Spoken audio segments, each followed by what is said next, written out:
Welcome back to the Transform Your Mind to Transform Your Life, the podcast. You're listening to Author's Corner, where we highlight and showcase our local authors. Today, I'm speaking to David Amerland, author of Build to Last: How to Get Stronger, Healthier, and Happier at Every Stage of Life. And David and I are going to be talking on the topic fitness as a lifelong strategy. Welcome, David. Myrna, thank you so much for having me here. I'm actually looking forward to the conversation and see how it develops. Yes, I'm looking forward to the conversation too. I love it. I mean, it seems that we've been talking about on this show about longevity now almost every week. So now we're going to add the fitness piece to it. So it's amazing. All right, well, let me give you guys a brief introduction. David Amerland is a best-selling author, speaker, and researcher dedicated to sustainable health, fitness, and cognitive longevity. He excels at translating complex scientific complex concepts into accessible, actionable insights, empowering individuals to enhance their well-being and performance. David's work spans various disciplines, reflecting his commitment to understanding and improving the human experience.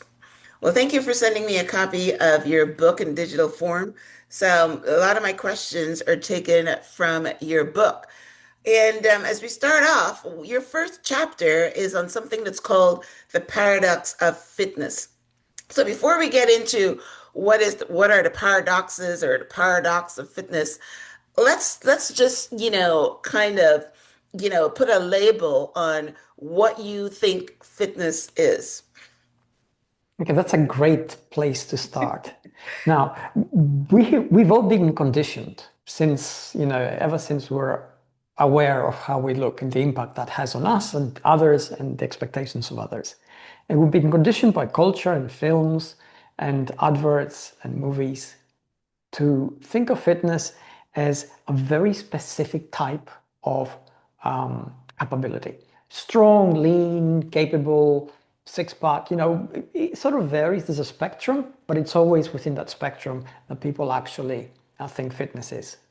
And it really is nothing like that. Those things are performative.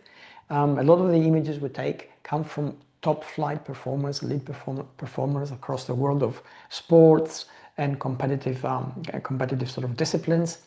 And for them, it definitely looks like that because that's the outcome of the work they have to put in order to break records or in order to win competitions or in order to excel in a particular sport like, competitive boxing, for instance, where, professional boxing. We don't do those things. So it's really unrealistic to expect us to look like that. And yet that's what we strive for. And that's where most of us sort of stumble, fall, become disappointed, give up, think we're doing something wrong. And really, fitness, what is it exactly? It's feeling good in your body because it's healthy, feeling capable because it's strong enough for it to do what you want it to do. And it's going to be different for everybody. So if we start off with fitness, first, it has two sort of definitions. One is absolutely personal. It's going to differ from person to person depending on their particular body type, their capabilities, their age, their socioeconomic conditions, their particular circumstances. The other one is that it should be able in your body to feel good, to feel healthy, so you don't actually suffer from major illnesses like cardiovascular disease, for example, or chronic inflammation, which affects your immune system and leads to a cascade of negative health outcomes. And also to be able to do what you want, go for a walk without getting winded, go up a couple of flights of steps without gasping for breath, carry your shopping home for maybe, a couple of kilometers and feeling that this is something you can do pretty much whenever you want to. So that's what fitness really is. I love that. And the only reason I asked that question is because I had an interview with someone that was a Navy SEAL. You talk about exceptional fitness, and he thinks that people think he was saying that you can be fit like a Navy SEAL but still unhealthy. So that's why I had the premonition to ask you what exactly is fitness, because you're right. We think fitness is being able to run a 5K or, being able to bench press, or you're right, those type of things. But I love the way you broke it down is Yeah, can you walk up a flight of stairs? Can you carry your groceries, right? So, can you walk, 100 kilometers or something? When we can't do those things, we don't think about it as fitness. We think that we're unhealthy. But yeah, so um, uh, I like what you said. It's a personalized thing. So if we were to put a label on it, would you say that you're fit if you are? How do you finish that sentence? Well, you're fit if you can do everything you want to do without feeling constrained. I love that. And that's going to be different, right, for everybody. If you have grandkids, most people want to be able to play with them, lift them up, without feeling, oh, I'm old. If you are younger, you want to play with your kids. If you're younger still, you want to be able to, be active with your mates. It's Yes. all going to be different and personal. And that's what the trick is. Make it personal. If you don't make it personal, then you're dancing to somebody else's tune. And you Chin. can do it for a while, but it's not your tune. And you're going to give up. You're going to become disheartened. You're going to lose your motivation. You're going to stumble and stop. And we constantly do that. Yes, yes, I like that. I like that. What is if you can do? If you feel like you want to walk around the block and you can't do it, then obviously you're not fit.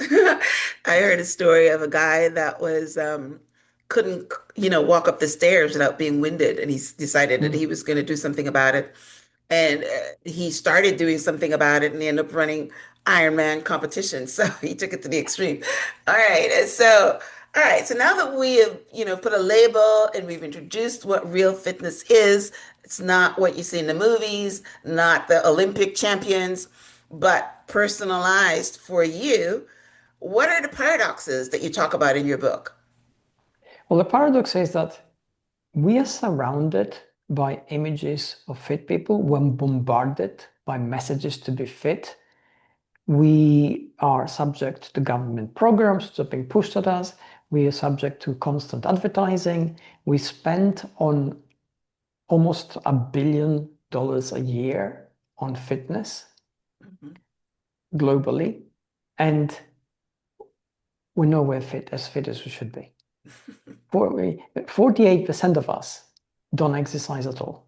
50% of us in some countries don't exercise at all. So half the population doesn't exercise.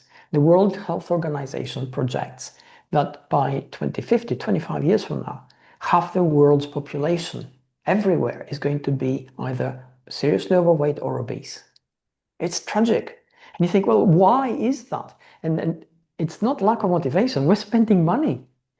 In the United States, every year, there's enough money being spent for every man, woman, and child to spend $125 on fitness. So the amount of money is there, the willingness is there, the willpower, the motivation, and we don't get fit. And we know from statistics that come January, the gyms are full, come mid-February, they're kind of half full, and by mid-March, 65 to 70% of the people who started in January have dropped out.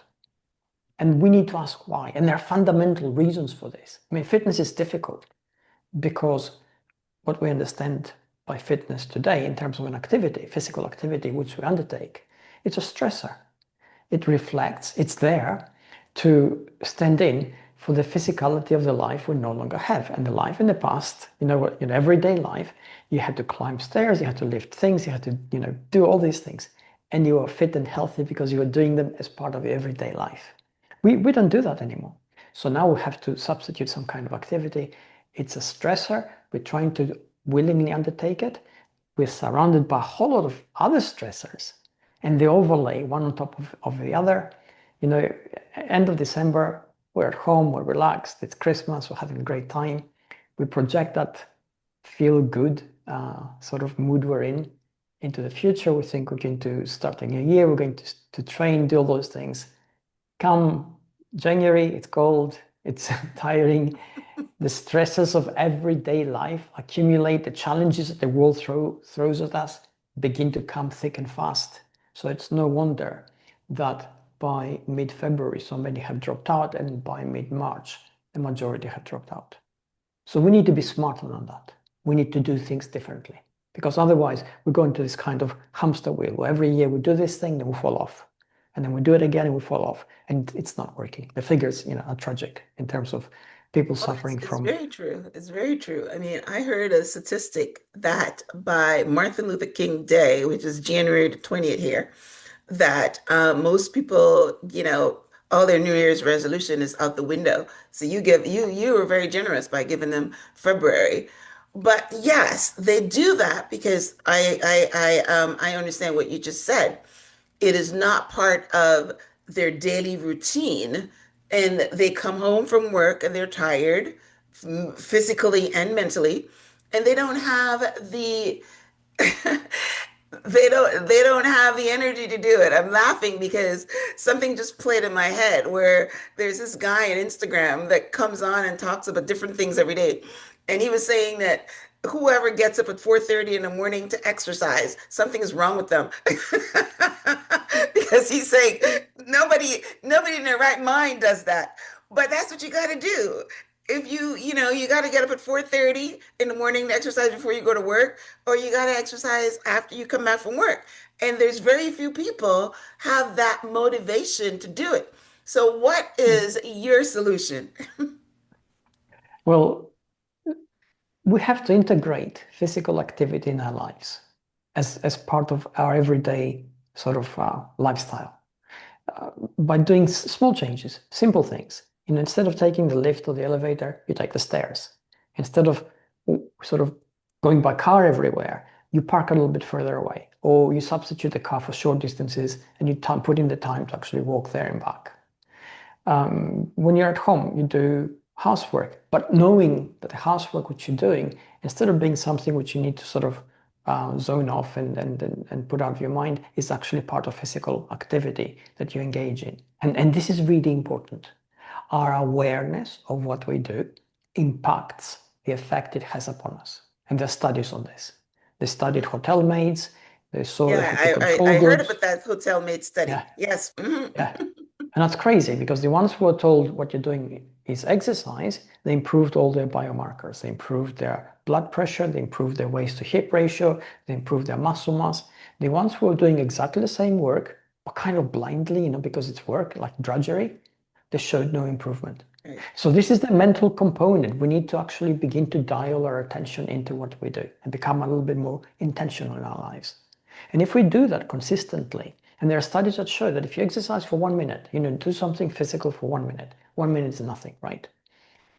Your neurochemistry changes. The neurochemicals released in the bloodstream are identical to what if you exercise for an hour, which means that the impact that those neurochemicals have on our hormonal profile is the same, which means that the hormonal profile impacts our major organs. Now, if we exercise 1 minute a day, every day of the year, by the end of the year, are we going to be physically different? Not a lot. Are we going to be healthier? For sure. Our biomarkers are going to be so much better. We're going to feel so much better. And usually what happens, if we feel good about something, we do more, Hmm. right? Because we have more energy. We feel good in our skin. We don't get as tired because part of, you mentioned we come back from work and we're tired. And hands down, work is exhausting. And we only have, let's say, 10 sort of little boxes of energy each day. Now, we need sort of like, so let's say 3 to 5 to survive, and we have 5 for everything else. But if our body is fighting inflammation because we are unhealthy, then we're using up the part of the 5 that we have to do that, which means that we have less energy throughout the day. We'll come home and we're drained, exhausted. Hmm. Absolutely zero energy to exercise. I totally get it. I feel for that. Yeah. But if we are healthier, then we will do something a little bit more actively. And if we do that, then we become healthier still. And then it goes into the kind of spiral where Right. we constantly Which rise is and why a rise lot and of people rise. do it in the morning because at least they wake up, they're refreshed, and before they get drained in the afternoon, they do it in the morning. But yeah, I mean, I've heard that before. Park and walk, take the stairs, things like that. But Hmm. people don't do it. I'll give you People don't I'll do give you an it. example of a friend of mine. And during COVID, he put on quite a bit of weight, like a lot of people did, because Yep, you're locked right, in your right. own Not house. doing anything, right? You're stressed out. You compensate. The fridge is Yeah, there, you're right? watching Netflix and eating. Yes, yes. Exactly. Anyway, he put in a lot of weight, and he's got a kind of job which he's self-employed, and he works with a very expensive material. So, the pressure in his work is quite high. He hasn't got a lot of time to exercise, and he's got a family as well. So we're discussing it. And the beginning of last year, I said to him, look, how many meetings do you have a day? Because he goes to people to first look at the space, etc. And he has anywhere between, 5 and 7 meetings a day. And I said, well, what do you do? He goes, park. And I go, I said, well, what if you parked like 10 to 15 minutes away on foot and you walk to that meeting? And he gave it a shot. So basically, in each meeting, he's walking between 20 and 30 minutes right there, at the end of the meeting back. In the year, he didn't change anything else, just that. He lost 25 pounds. It was crazy. Beautiful. Yeah. So And he's that healthier. small Let's change. not forget Yeah, that. yeah. So that He's small healthier. He change, probably right? has more energy for his family, and there's a whole bunch of cascade that goes after that. Yes. Yes, yes, absolutely. I mean, his blood pressure has dropped, which is great. Yeah. So he's coming off beta blockers. But the thing is that he didn't have to actually do anything special, Make no anything special different. equipment. Yes. Yeah, all he had to do is consciously say, okay, I'm going to park 10 to 15 minutes away. Yeah. I'm going to walk to the meeting, and then I'm going to walk back. Yeah. And he My did that daughter for, used to do that. She would get off at two stops on the train and walk for 15 minutes to work and then walk back. So that's a good thing. I perfect. mean, yeah, even if you're taking the train or your bus, you get off 2 stops before and make it conscious. Yeah. Yes. That's, if you really want to, you'll find ways to do it, right? Instead of just taking the easy way out. I don't got time, Yeah. so yeah, that's beautiful. And that's a good story. I was reading this book once. It's called The Compounding Effect. And he talked about somebody that lost 30 pounds by just doing something like that every day consistently, because that's what the compounding effect is, right? Yes. You don't have to, make big changes, just small little tweaks, and Mm, it compounds over time.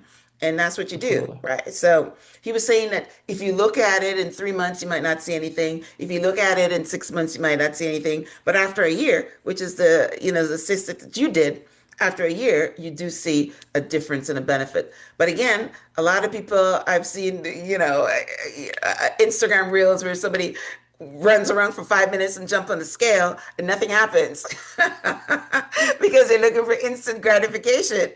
We're all looking at that. Okay, this thing doesn't work. I've been, walking every day for 30 minutes and the scale is not moving. In fact, maybe it's going up, things like that. But yes, so that's a pretty good start. So, okay, so those are the paradoxes of fitness. So, what are the enemies of fitness? You also talk about that in your book.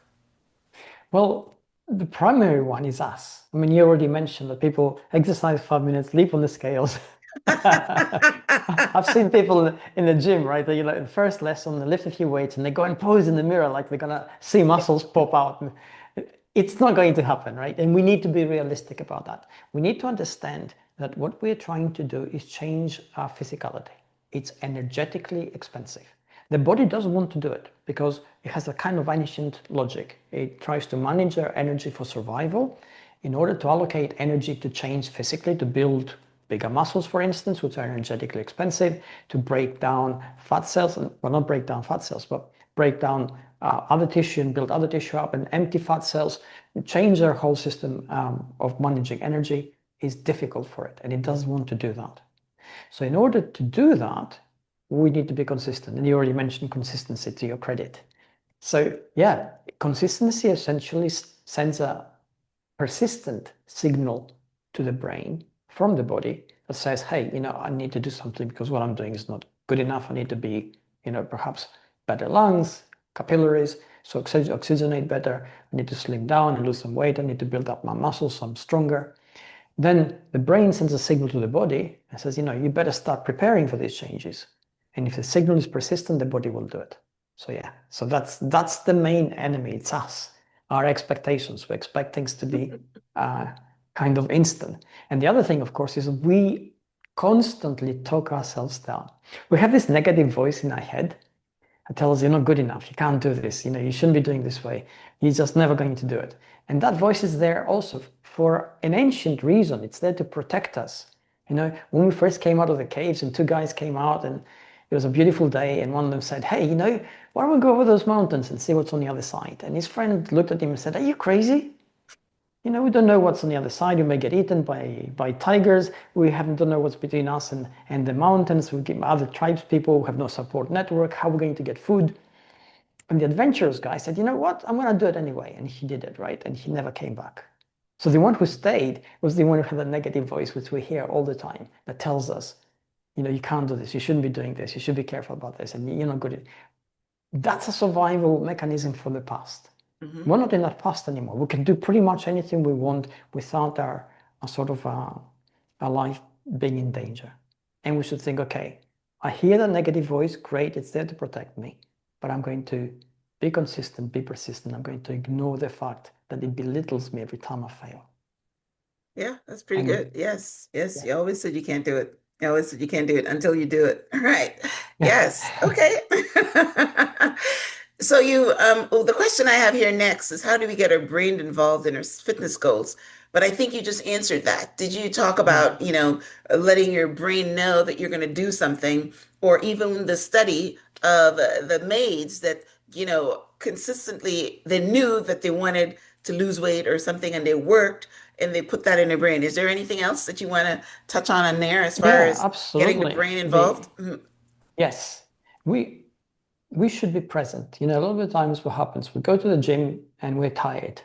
And in order to get through it, as we say, we put on a pair of earphones, zone out, and do something. Doesn't matter what we do.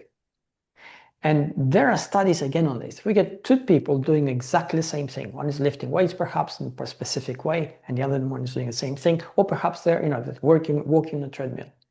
The one who is aware of their movements for the same length of time, exactly the same exercise, can get up to 20% more benefits faster.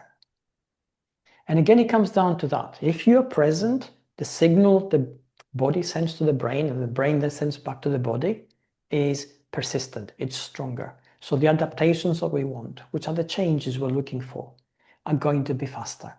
And if we kind of, we're telegraphing it because we're tired and zoned out, we'll still see some benefits, but it'll be Of course. slower. Yeah. So we need to engage our brain in this.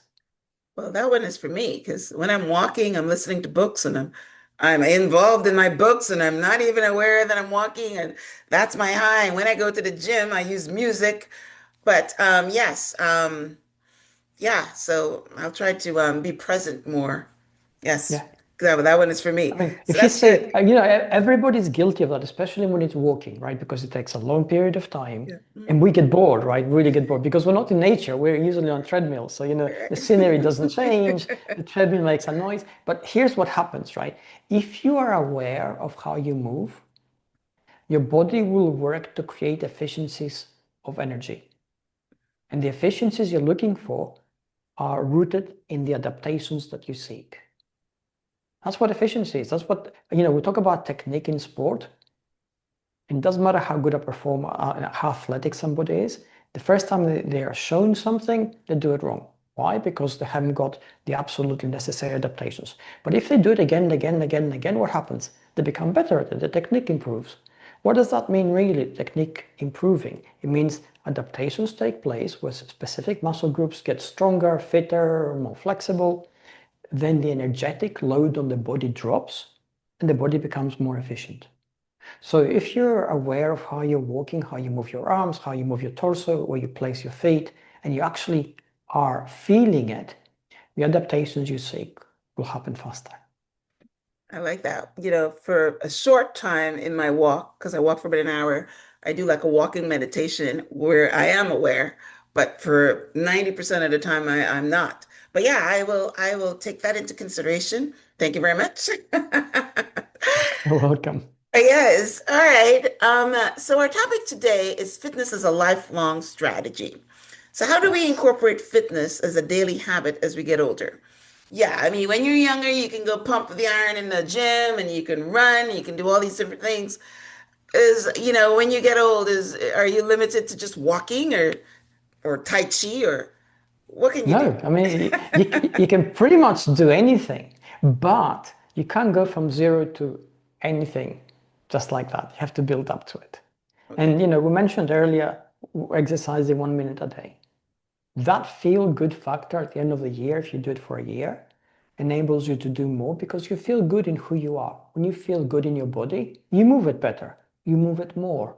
You're more adventurous because you're not dealing with inflammation inside your body, you have more energy, your brain functions better because it's also made up of the same cells that your whole body is made up of. So they're in a better state and everything works better. So if you want to create lifelong fitness, really what you should be looking for is not how you look, that's a side effect. It's how you feel. And Mm. if you constantly aim to do things that make you feel good, then there you go. There's your motivation. There's your willingness to do more of it. There's your willingness to do it all the time because everybody likes feeling good. Okay. So yeah, you're right. I mean, you can, I go to the gym where there's a lot of elderly people in the gym and they work the weights and do well, but you're right, they're not doing 200, pounds or whatever. So you can actually do everything.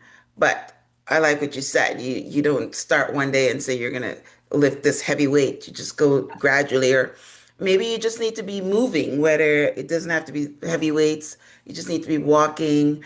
A lot of them swim because it's a non-impact exercise. So I like what you said though. Do something small every day and incorporate it. And if you feel good, then you're going to continue to and pick what it is that you like to do. I mentioned walking because I love to walk, and that's what I do. So, That's brilliant. And walking is excellent as an exercise, especially if you do it outside. yeah, Because I'm outside, outside. and, I'm in and usually, Florida. right, okay, you have nice weather, you have nice Yes. landscapes, you can go out in nature. That's amazing because we know that the moment our brain is exposed to input from the natural world, there's a certain syncing that happens in terms of how different centers of the brain operate with each other that allows the brain to work better, but more importantly, it allows it to dial down anxiety and stress. So cortisol levels drop a little bit, our anxiety begins to stabilize, then all the neurotransmitters which sometimes create anxiety in us begin also to sort of reach a certain threshold, and we just feel good. And that then has a direct impact on chronic stress, which has a Mhm. direct impact on tissue inflammation, which has a direct impact on health and longevity. Yeah. I know. Just doesn't help the pounds come off, but that's okay. Well, Yeah. walking, it's funny, you should say this. This is what happens with walking. Walking, the body has essentially two energy systems. One is carbohydrates and the other one is fat, the fat stored in our fat cells, which is great. Carbohydrate is limited in terms of energy, and the body has, unfortunately, for good reasons in the past, but now not so good for us, has the ability to store infinite amounts of fat. And we live in a society where, calorifically, we have access to so much calorie dense food, and that's really bad for us. So when you say, when you go walking, the body has to make a decision. Where does it take energy from? And this is what it actually decides to do. It takes energy from our stored fat cells. So it bypasses the carbohydrates in the bloodstream and takes from there, which is great because it will help us slim down.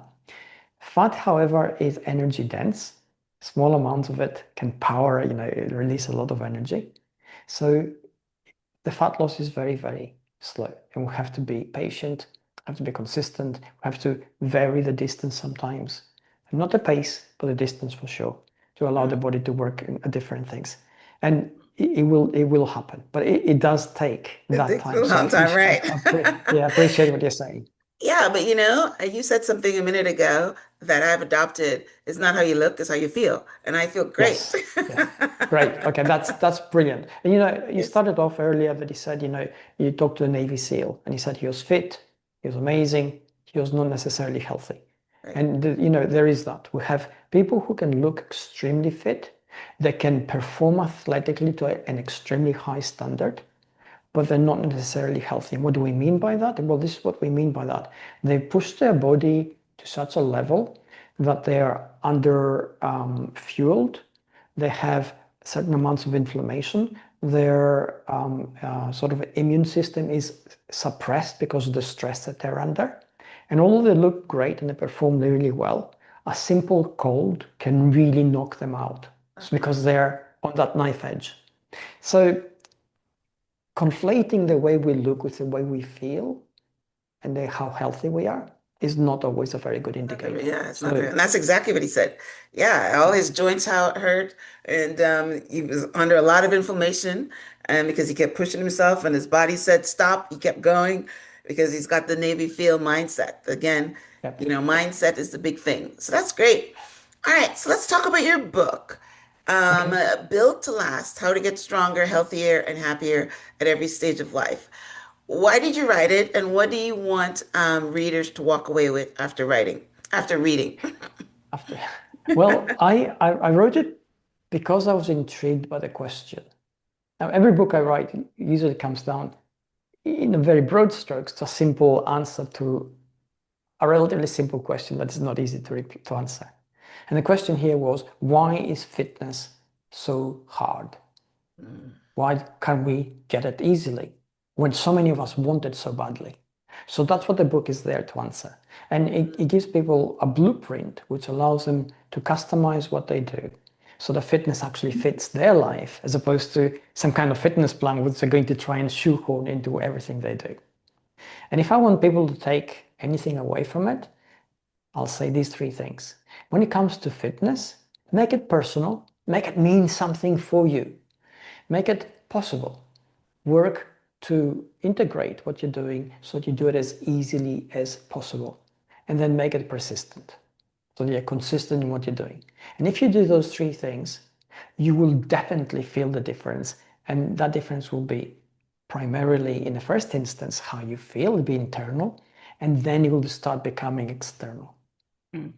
I like that. So yeah, you're answering the question, how can you be fit? Yes, and yes, I love that. All right, so where can our listeners get a copy of your book? If you have a website, you can let us know what your website is. And if you're on social media, what are your social media handles?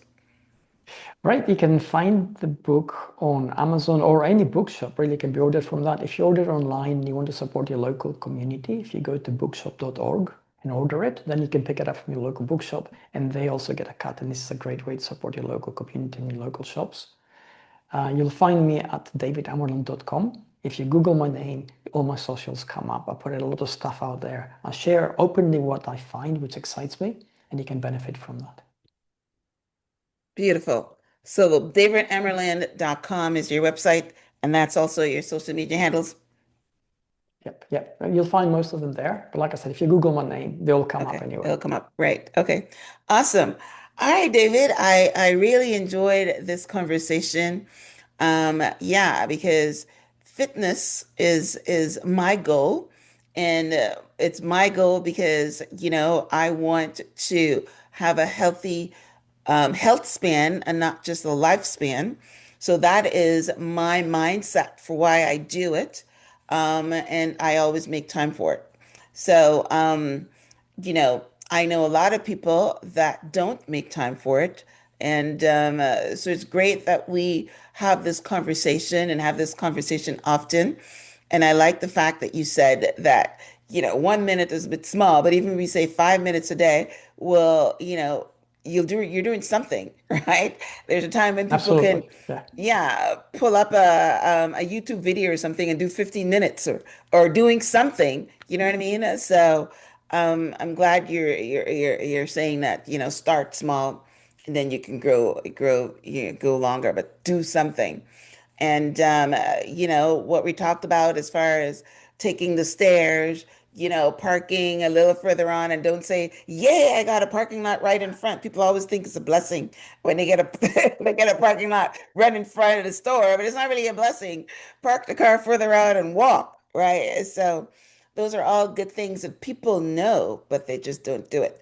But again, every time we bring this conversation, people get, they get convicted, and then they maybe try to do something like the ones at New Year's when they're making the New Year's resolution. They are convicted and they at least try, but then they fall off the wagon. Yes. So all we can do is keep bringing the conversation. So thanks again, David, for being on the show. Thank you guys for tuning in to this week's Author's Corner. Definitely go pick up a copy of David's book because, yes, fitness is very important.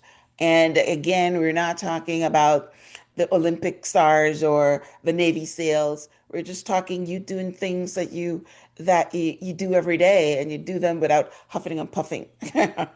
Right? Absolutely. Yes, Yes. absolutely. Yeah. Yes. Okay. All right. So, any last words, David, before we wrap up? Absolutely. First of all, thank you for the opportunity to be here. I think the conversation was brilliant, especially the way we tackled everything in sort of a very modular way, building up to the things people need to do. And yes, I'd say, people always think that they need to go all in or nothing. And I say, you don't need to do that. If you just find 1 minute a day, that'd be great. And, 1 minute, they may not sound like a lot, but it will actually be a gateway into lifelong fitness. Beautiful. I like it. I still think it's too little, but you should tell them 5 minutes.